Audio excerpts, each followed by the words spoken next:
So আজকে আপুর বাসায় পিজা পার্টি হচ্ছে, দেখতেই পাচ্ছেন এই পাশে হচ্ছে চিজগুলো কেটে নেওয়া হচ্ছে। আর পিজা বানানোর জন্য এত কিছু লাগে আমি নিজেও জানতাম না। এই যে এই পাশে দেখুন ইনগ্রিডিয়েন্টসগুলো এখানে রাখা আছে। আর এই পাশে দেখুন 3টা পিজা বানানো হবে, এই জন্য এগুলো রেডি করা হচ্ছে। আর এই যে এদিকে টমেটো সস আর এইদিকে পিজার হচ্ছে ইনগ্রিডিয়েন্টস, এগুলোর নাম কি আমি সঠিক জানি না, তবে এইগুলো লাগে পিজার উপরে দিতে হয়। এই যে দেখুন অনেক কিছু লাগে আসলে পিজা বানাতে। আর এই যে এটা হচ্ছে অরিগানো, এটা স্বপ্ন থেকে কেনা হয়েছে, এটাও লাগে। আর এই যে দেখুন আমাদের ইলেকট্রিক ওভেন আর মাইক্রো ওভেন নতুন, যেগুলো আমরা কিনে নিয়ে এসেছিলাম কিছুদিন আগে।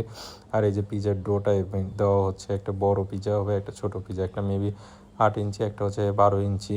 সো এই যে দেওয়া হচ্ছে, দেখুন কীরকম ফুলে উঠছে ময়দাগুলো। আর এখানে এই যে সস মেখে দেওয়া হচ্ছে প্রথমে, তারপরে হচ্ছে পিজার যে ইনগ্রিডিয়েন্টস গুলো চিকেন দেওয়া হবে, তারপর আর বিভিন্ন মশলা যা যা দেওয়া আছে সব কিছু দেওয়া হচ্ছে। তারপরে চিজ দেওয়া হচ্ছে, দেখুন কতগুলো চিজ দেওয়া হচ্ছে।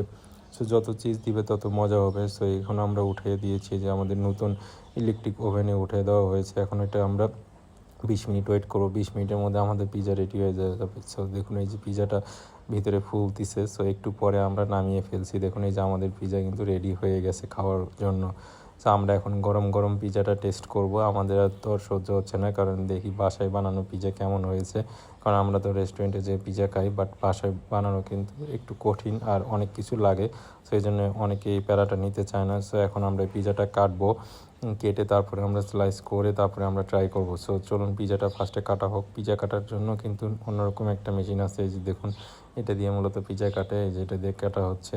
পিজাটা কিন্তু অনেক ফুলে উঠছে এবং পিজাটা খেতেও মনে হয় অনেক সুস্বাদু হবে। সো এই যে দেখুন কাটা হচ্ছে এবং মেশিনটা একটু ছোটো হওয়ার কারণে আটকে যাচ্ছিলো। তারপরে আমরা পিজাটা ট্রাই করতেছি। এই যে দেখুন পিজাটা কিন্তু অনেক মজার ছিল।